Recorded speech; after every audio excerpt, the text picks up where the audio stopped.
Jess here, and welcome to my channel, and welcome to this week's reading vlog. So it's officially July, which means we've got a fresh slate. I have a bajillion rollovers from the month of June. I just did not read as much as I needed to, but let me walk you through some of the things I'm going to be doing. I have my Phase Out Your TBR Readathon TBR. So I've got a lot of books for that because that wasn't necessarily kind to me. Then, of course, there is my Phase 10 TBR, and I don't know how ever I will get through this. I mean, I read this and I'm done with my TBR. So this is a priority for this week because I think it would be really, really fun to read this, the one and only book that I ended up getting for my Phase 10 TBR, and not have to worry about a punishment for the entire month. Do you know how stress-free that sounds? This is a reread of mine. It's a middle grade, and we're following a young boy named Milo, whose family owns an inn, and it's Christmas time, and usually there's not guests, but guests start showing up. And he soon feels like there's something suspicious going on, so he ends up kind of looking into things. I remember loving this the first time I read it, so I'm very happy to have a reread of a book that I loved. As for what else I will be getting to, I have this lovely pile of books that I'm currently in the midst of. So we have Hamra and the Jungle of Memories, which is a middle grade fantasy. We have Takeover, which is about Hitler and is a nonfiction. We have The Bookshop of Dust and Dreams, which I believe is a fantastical historical fiction middle grade that I started in May and did not touch at all in June. And then we have Tales of Ancient Egypt, which I believe I started reading in like February and haven't touched since. So we're going to see if maybe I can get through these. Oh, and Cosplay Killer. See, ebooks, man. That is an ebook, and I really should get back to it because I'm partway through that one too. So those are kind of a priority because it might be nice to finish up some of the books that I'm in the midst of that I haven't actually read. And then the other priority is going to be reading The Trouble with Peace. I have the audiobook for the next 3 days, so I really, really need to get on this and get through it. So this is a high priority because I don't want to have to wait to get back because I believe there are 7 people now waiting in line for this. So I want to read this ASAP. This is the second book in the second trilogy in the First Law universe. So we're going to see how this goes. I really, really enjoyed the first book in this trilogy, so I'm hoping it continues. We're following descendants of people from the first trilogy in the universe, so I'm quite enjoying this, and I'm curious to see where their journey takes them in this one. But I think those are the main goals for the week. I really want to catch up on editing. I have 3 vlogs for the Amazing Readathon, the Face-Off vlog, week 3 and week 4. And then I have 2 book hauls that I would like to edit, which are January and February, so that, you know, I can work to film and edit March, April, May, and June. So we're going to see how that goes. And then at some point, I also have to film my announcement video for the options for the next round of my queer book club, which will be happening in April. I have the books picked out. I just have to sit down and film it. So those are kind of my plans for this week. Hopefully I can get a lot done, and hopefully I will actually have the spoons to check in with y'all this week because I've been very, very bad about that lately. So fingers crossed you actually hear from me in a couple of days, and I can tell you how I'm getting on with this pile right here.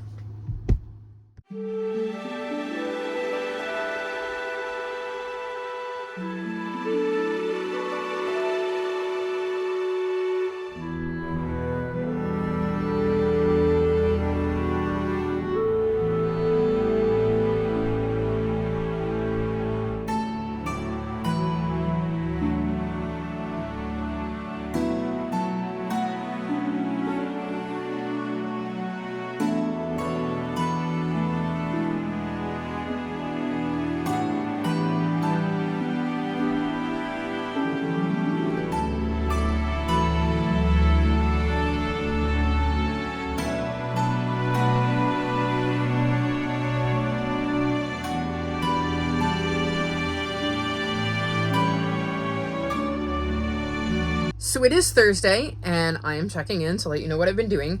I wasn't sure if I was going to check in at all this week, and not because I didn't have the spoons for it, but because I read The Trouble with Peace. And up until today, it was legitimately the only book I had picked up. This has been a long 3 days. I had a doctor's appointment on Wednesday, which meant going into a building, and I don't like doing that. I mean, to the point that I just don't do that. And that made me very, very stressed. I think I've left the house 4 times in 4 days. Because Monday, I left the house because I had to pick up an order at Target. Tuesday, I had to go to the post office. And by go to the post office, I mean sit in the car and make sure that my mom is handling mailing the package inside the building, but she doesn't know how to work the apps that I use because I sell stuff on Mercari and I sell stuff on Pango. The Pango link is listed below if you want to see what books I have listed. I have a lot more. I'm just very, very lazy about listing them because of the whole rigmarole of taking pictures and all of that. It's just more spoons than I've got right now. And then Wednesday, like I said, I went to my doctor's appointment and then I had to leave again later in the day to go to Walmart. So being inside today was a must, but it meant that I was reading this very slowly. The other reason I read this very, very slowly is because there is a lot of talk of an uprising and overthrowing a government, in this case, a king. And I mean, that's a lot of what this series has been about, is there's wars and uprisings and fighting and battles. And well, that was part of this. And unfortunately, with the Supreme Court ruling on Monday with the blanket immunity for our president, it makes us feel like we have a king. And politics is never far from my brain and the worry about what will happen should certain things happen in November and the terror of that. So my brain has kind of been on survival mode for the last few days, which meant that reading was a little bit hard, especially when I was reading something as heavy as this. And my audiobook is due back tonight, so I kind of had to finish it. So I hopped on sprints today and managed to finish this.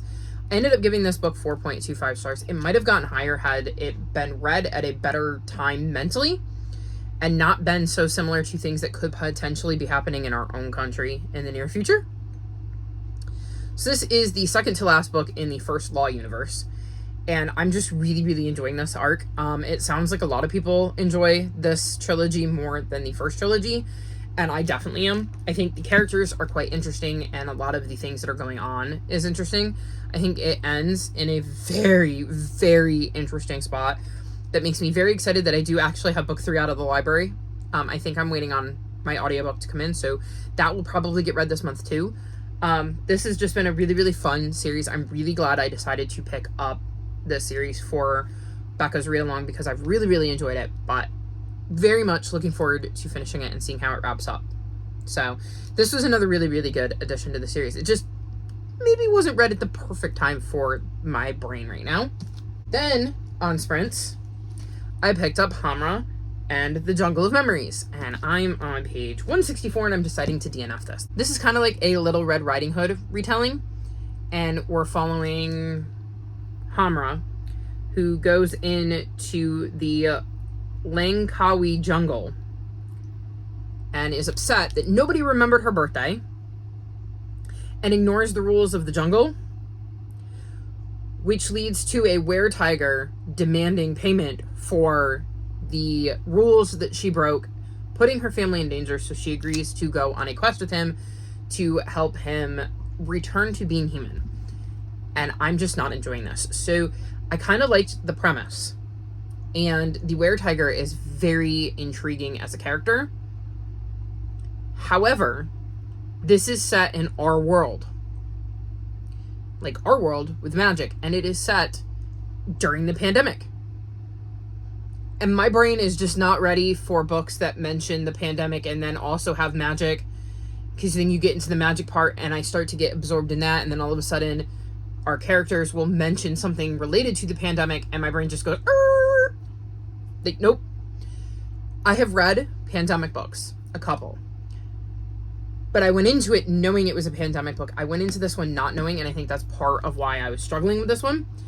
And it's not working for me, so I'm going to take my bookmark out, I'm going to DNF it, and move on, because I just don't think I'm ready for books that combined fantasy with a pandemic and such a real, like, world issue, like, at that level. So it's just not a book for me. Then, to lighten things up, I finished Takeover, Hitler's Final Rise to Power.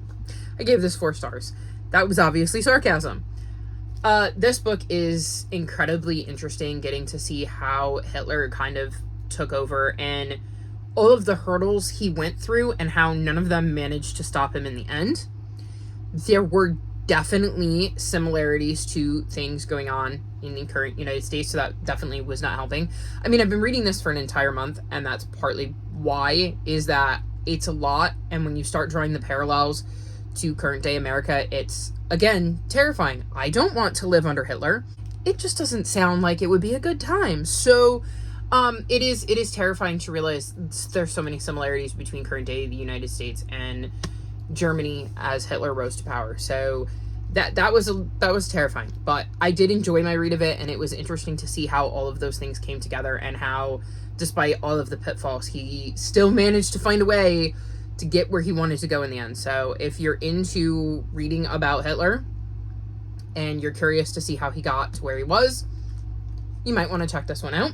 The last book I finished today is The Bookshop of Dust and Dreams. This one I started on May 31st, sat down, and did not pick back up again. And I, again, was reading on sprints. I'm trying to get through some of that backlog, some of those rollovers that I'm partway through. And I had told the people on sprints, if I had read maybe 2 more chapters, I wouldn't put it down. Because there's a thing that happens in either the first chapter after I picked it back up or the second that just made this whole book explode wide open and made me not want to set it down, and I ripped through the end of it. So this follows a young girl named Poppy who owns a kind of magical bookshop. It has the ability to appear to people who really need it, whether they're in the past or the present or the future. So like it can kind of time travel and they can visit the shop, and it can also communicate with them. This is taking place, I think, in like 1944. Yes. And obviously the war is on. One of her older brother's best friends dies in the war, and her older brother couldn't go to war because he has asthma, and it destroys him. Just absolutely destroys him. And Poppy's father becomes ill and leaves her older brother in charge, and she is upset by that because she feels she has a better bond with the store than he does and feels she can handle things. And that becomes a major focus when her older brother Al decides that he wants to use the magic of the store to rescue his best friend, which is against the rules. So Poppy is dealing with her father being ill. This boy who died was very, very important to not just Al, but the entire family. So she is also struggling with grief and loss and dealing with that, while also knowing her father is ill and he's in the hospital. Her mother's gone to be with her father, and her brother is not behaving the way she thought her brother would, and does not know how to prevent him from making what she considers a huge mistake, despite the fact that she can understand his reasoning for wanting to do it. It's getting 4.25 stars, only because I had to set it down, because it didn't capture me enough to keep me in, but once it did, it was so amazing. It deals a lot with grief, and I thought it did so in a very real and interesting way, because we see grief in a multitude of ways throughout this book, and I thought that was quite intriguing. I thought Poppy was a really strong character to follow, and she wasn't perfect. She understood where her brother was coming from, and seeing that struggle, that battle with her of trying to figure out what is the right thing to do here was such an important part of this book. I also like the kind of twist, like I said, where I got in there, where it kind of blew apart and you realize the scope of what was going on. I thought that was fascinating. I loved the ending. I thought that was such a good way to kind of end the book and wrap everything up. There was a twist towards the end that I did not see coming, that I, again, thought was a brilliant little twist that added to it and made so many things make sense. So, like, it was a twist, but, like, it also makes total sense of how we got to where we were. So I thought that was absolutely amazing. Like I said, I think if it had started off a little bit faster, this had the potential to get 5 stars. So really, really enjoyed this one as well. Then, for the last few minutes of my sprint, I read Green Glass House. Well, not the entirety. I started it. I'm on page 10. This is a reread, and it follows a boy named Milo who's so excited about Christmas vacation. His parents own an inn, and it's a smuggler's inn. And usually nobody shows up during Christmas break, and then people start showing up. And he is very confused by it and wants to get to the bottom of why everybody's here, especially considering they're acting strange. I actually looked at my Goodreads for this book when I started to read it today, and I gave it in the 3-star range, so I think I said 3.5. And I'm surprised because I have such fond memories of this book that I don't understand how I gave it a 3.5 at the time. So I'm very curious to see how I feel upon reread and if that rating goes up, because like I said, I have such fond memories of this series that I'm like super excited to dive back into it. So we're going to see how this goes. My plans for the rest of the week, because I do have some, is I'm going to read Shelterwood, which is a historical fiction. I've read Before We Were Yours by Lisa Wingate and really enjoyed it, so I have high hopes for this one. It's a sweeping novel inspired by the untold history of women pioneers who fought to protect children caught in the storm of land barons hungry for power and oil wealth. So we're going to be bouncing back and forth between Oklahoma in 1909 and in 1990. And it says, in this emotional and enveloping novel, Lisa Wingate traces the story of children abandoned by the law in the battle to see justice done.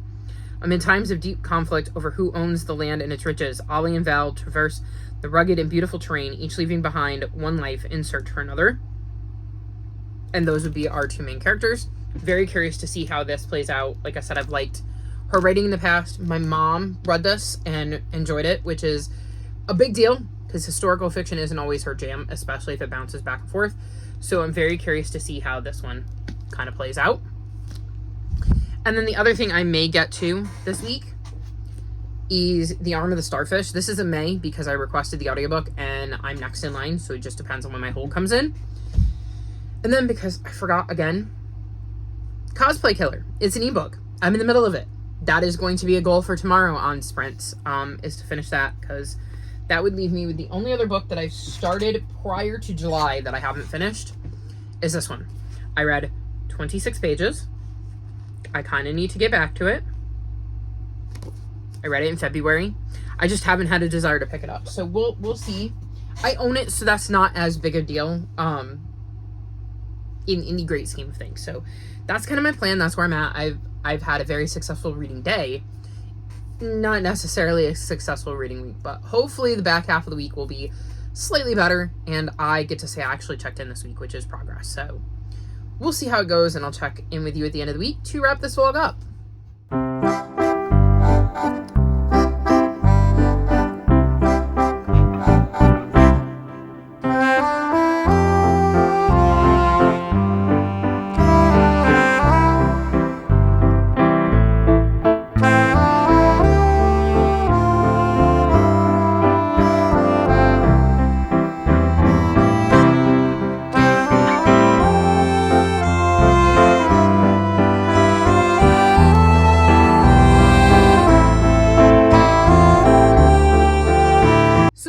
Monday, which means I need to wrap this vlog up. I did not have a very productive 3 days to wrap up the end of the week, mainly because Friday night, well, actually it technically would have been Saturday morning because it was like around 2 a.m. Rocky puked in the hallway, and when I went out to go check, I'm pretty sure there were worms in his vomit. And our vet is closed. Now we're waiting until Monday to find out, like, what do we do? How bad is it? Like, yeah, so that's been fun. It's been very, very stressful because I've never, ever in the history of having to deal with cats had to deal with this. So we're going to find out more tomorrow, but it's been stressful and anxiety inducing, and I just struggle to concentrate on things when my anxiety is bad, so that meant reading was a lot harder to do. Though that's not to say I haven't read anything, because Friday was pretty successful, if I do say so myself. So, on Friday, I finished Cosplay Killer. Finally, I remembered it. I had people in my sprints where I was like, I need you to hold me accountable if I don't pick this book up. So this is a cozy mystery that follows a couple named Aussie and Daniel. And Daniel is autistic and works at the local firehouse, and Aussie is kind of on leave from being an EMT. He had a patient die on him, and even though everybody keeps telling him there was nothing more he could do, he did everything he was supposed to do and could do, he still feels guilty. They also host a, like, true crime podcast as well.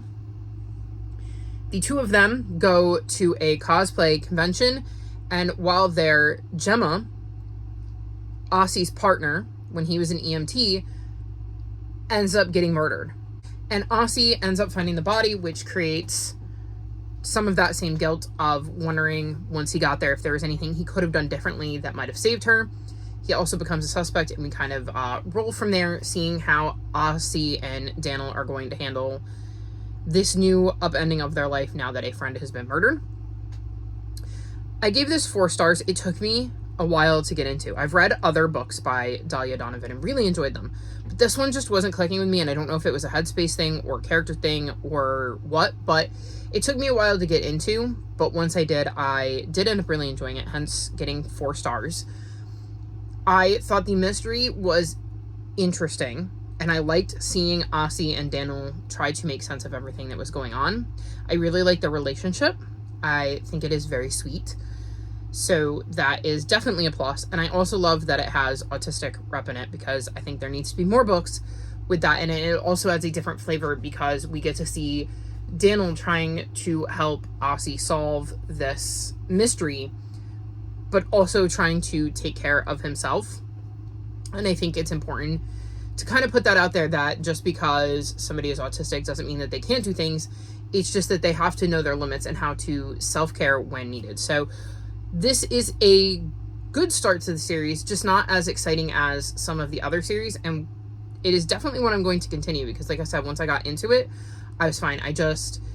The combination of it being an ebook, meaning I tend to forget that it's even on my TBR, and me being in just such a weird headspace in June, I think led to me not enjoying this maybe as much as I would have had I read it at a different time. And then the other book I finished is One Night in Heartswood, and I also read this on Friday on sprints. That's why Friday was like great, and then everything went completely over the weekend. I gave this 4.5 stars. So this follows 2 characters. We follow Penn, who is also known as William de Foucault, and he ends up fleeing from an arranged marriage. And along the way, as he's fleeing, he has to trust the kindness of a stranger named Raph. And Raph just so happens to be his fiance's brother. However, Raph doesn't know that Penn is William, because he's going by the name Penn, and Penn does not know that Raph is his fiance's brother, because he's never met his fiance, let alone her family. And the two of them on their journey end up creating this deep bond while not knowing who each other are and the connection that the two of them have. So we see their journey throughout this story and the relationship that blooms between the two of them. I really, really enjoyed this. I thought Penn and Raph were both such interesting and intriguing characters, even though they're both very different. I enjoyed both of them struggling with their feelings for one another, because this is historical fiction, so queer relationships in the past were not something that were highly publicized. So their feelings are something that they have to be cautious about, because you never know. So it is interesting seeing their feelings develop. I really enjoyed getting to know like the lay of the land, hearing more about both of their families through them, even if it was just an internal monologue. I really liked how things picked up towards the end. On sprints, I just kept saying, I just want the timer to move faster so we can stop chatting so I can go back to my book. That's how into this book I was. It is another one where there was some spice in it, and I don't like spice in my romances, and I'm never going to give a spicy romance 5 stars. Not that there's anything wrong with spicy romance, it's just not my jam, so that will always detract from my rating, because I struggle to get through those scenes. So it just is always going to knock a little bit off of the rating. Otherwise, this is easily a 5-star read if they had kind of gone the more bland route, fade to black, etc. But other than that, I really, really love this book, and I definitely 100% want to read the sequels, because as far as I can tell, this is a trilogy. So very excited to continue on with this series at some point. And another amazing historical romance that I've managed to read. I think I'm finding that queer historical romances seem to be my jam when it comes to romances for the most part. So hopefully I can find some more good ones. That is all I've finished, but I have made some progress in a couple other books. I'm working on Green Glass House, and this is a reread, and I'm now on page 196. I think I'm definitely enjoying this more the second time around than I did the first. And I've really enjoyed getting to see Milo and his inn, relearning all of the unexpected guests that are showing up at his inn and trying to puzzle out what they're doing there, because once they start showing up, a lot of really chaotic things start happening, and we have to kind of put the pieces together with Milo as he uses almost a D&D style game to investigate. So he is playing a blackjack, and another girl who is there, Medi, is also playing a character in this kind of like a D&D, like I said, style game. And they've kind of made up characters that they kind of slip into as they're exploring the inn and trying to put the pieces together. So I'm definitely enjoying this more on my second go through, and I'm trying to put the pieces together with them, even though I technically already know the end, but I don't know the end because I don't remember. So I'm enjoying exploring this mystery with these guys again and getting to dive back in. Oh, before I forget, I also DNF'd a book this week. I was reading The Arm of the Starfish, which is the first book in the O'Keefe series, which is a companion crossover series with the Time Quintet, which the first book in that is A Wrinkle in Time. And the fifth book in that quintet with A Wrinkle in Time is the fourth book in the O'Keefe series. So when I read the first four of the Time Quintet, I paused because I wanted to read these three before going back to that one. And this follows a boy named Adam. I think he's like 17, 18, somewhere in there. And he gets the opportunity to be an intern for Dr. O'Keefe. And this is happening in some other country. I don't remember off the top of my head, but he ends up flying down there.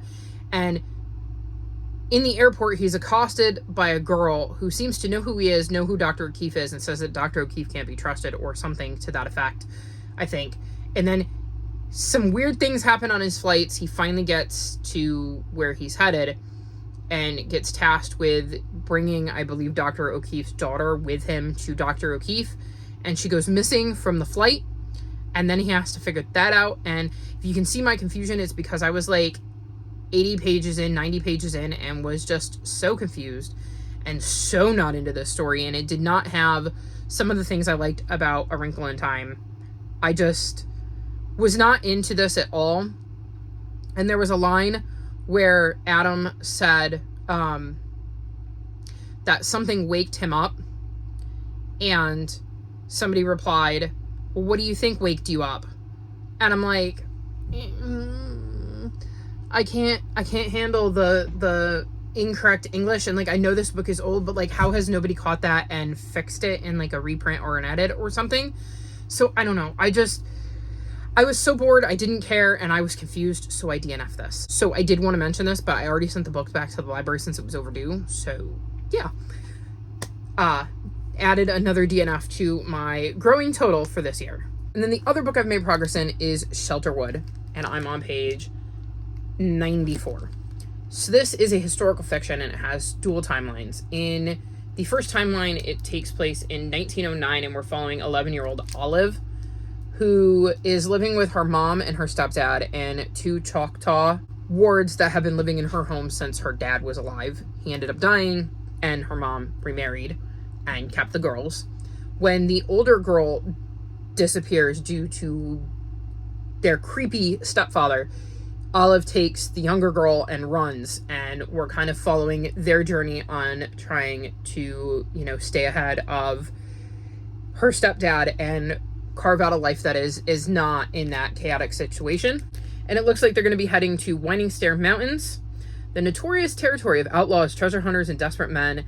And along the way, they will form a band with others like themselves struggling to stay one step ahead. And then we have Oklahoma in 1990, and we're following law enforcement ranger Valerie, who just arrived at Horse Thief Trail Nation Park.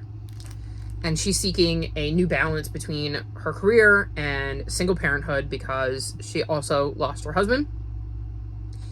And the park is getting ready to do a grand reopening when a teenager disappears, and there are bones found in a cave in the park. And Valerie starts to search for the truth. So far, I don't know how these two timelines are going to connect. And it's a bit slow. I'm struggling with it because, like, the way we switch back and forth, which I normally don't mind, is like just as things are starting to pick up and get interesting in one POV, we switch to the other. And then I feel like it loses that oomph that I had got from the first POV when we go back to that first POV after switching. So I don't know about this one. I mean, I'm curious. We're going to give it some more because I'm only like a quarter of the way through the book, but it's going to need to pick up if it's going to continue to hold my attention. So that was my week. I had a rough start, a really great Thursday and Friday, and then a rough end.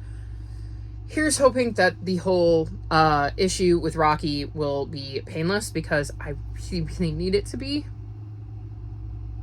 Like I said, it's been a rough month, and if I could just have things go like smoothly in July, that would be great, but it does not look like that is happening. Oh, I should also mention, in the midst of this, we realized that Lola's ear infections were back.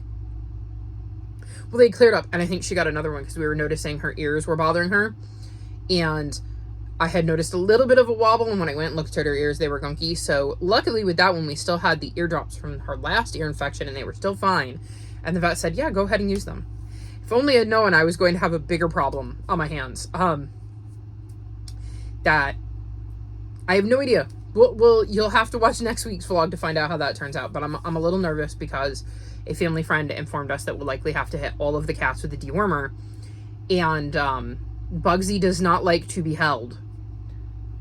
He won't go near my mom, so I have to do it on my own anyways. And he does not like to be held, picked up, scruffed, anything.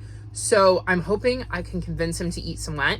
He only has one flavor he likes, which is super handy. So I have to hope that A, they have it in stock, so that B, I can get my hands on a can, so that C, he can hopefully eat it and I can hide his pill in there, because I don't even want to think about having to try to force a pill in his mouth, because it's going to be bad. So I'm a little stressed, just a smidge. So fingers crossed that next week goes better, and like I said, keep an eye on next week's vlog or my sprints, because I will likely update people in sprints as to what's going on, although I don't know how helpful that information is going to be considering I'm behind in vlogs.